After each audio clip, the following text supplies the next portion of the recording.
Hello friends, உங்கள் எல்லாரையும் life of Sumathi சேனலுக்கு வரவேற்கிறேன். டெய்லி இட்லி தோசை இதை விட்டால் வேறு எதுவுமே செய்ய மாட்டேறீங்கம்மா அப்படின்னு உங்கள் வீட்டில் அடிக்கடி சொல்கிறாங்களா?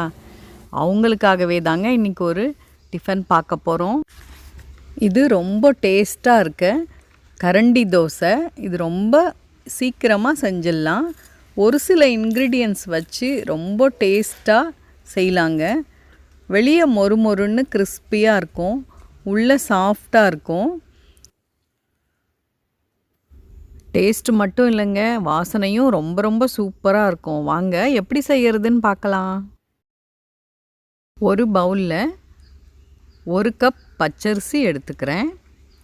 பச்சரிசி எதில் அளந்தனோ அதே கப்பில் புழுங்கல் அரிசியும் எடுத்துக்கிறேன். ரெண்டையும் ஒன்றா சேர்த்து இந்த பவுல்லையே நல்லா கழுவி 2 இல்லை 3 தடவை நல்லா தண்ணி விட்டு கழுவி எடுத்துக்கிறேன்.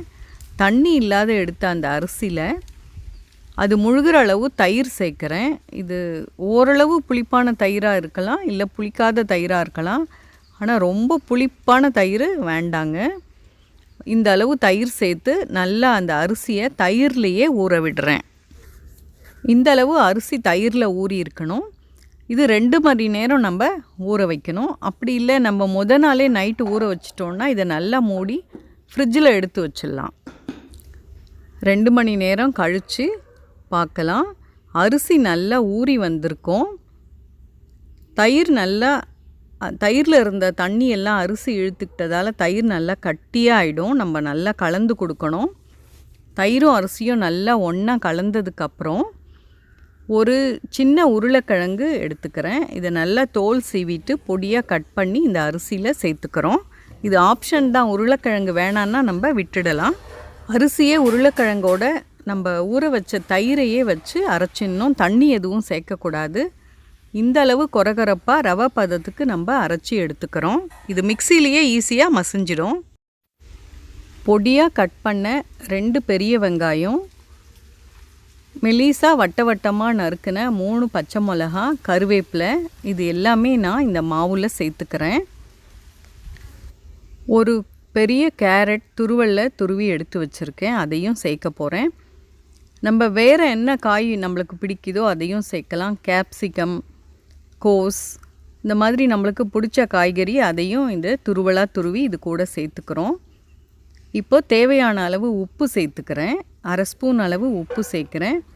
இந்த காய்கறி எல்லாமே நம்ம மாவில் கலந்துக்கிறோம். எல்லாமே நல்லா கலந்து பச்சை மிளகாவோட காரம் இறங்குற மாதிரி நம்ம நல்லா கலந்துக்கிறோம். 1/2 ஸ்பூன் அளவு சீரகம் சேர்த்துக்கிறேன். நான் தாளிக்கிற இரும்பு கரண்டியில் செய்ய போகிறேன்.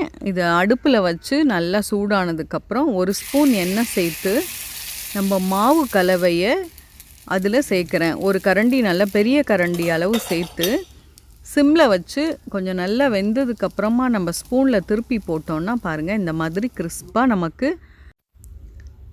கரண்டி தோசை சூப்பராக ரெடி ஆயிடுச்சு பாருங்கள்.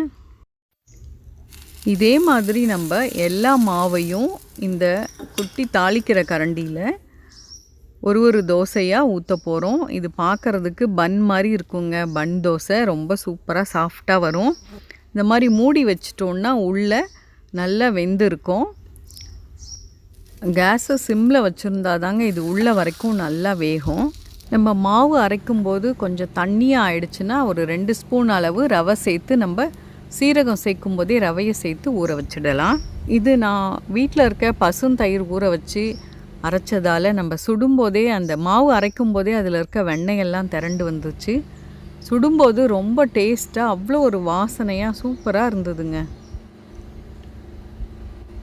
இந்த கரண்டி தோசை நிச்சயமாக ஒரு வித்தியாசமான டேஸ்ட்டில் ஒரு டிஃப்ரெண்ட்டான டிஃபன் தாங்க. தைரியமாக நீங்கள் உங்கள் வீட்டில் இருக்கிறவங்களுக்கு செஞ்சு கொடுங்க. பாருங்கள் எவ்வளோ கிறிஸ்பாக, எவ்வளோ சவுண்டு நல்லா கேட்குது பாருங்கள்.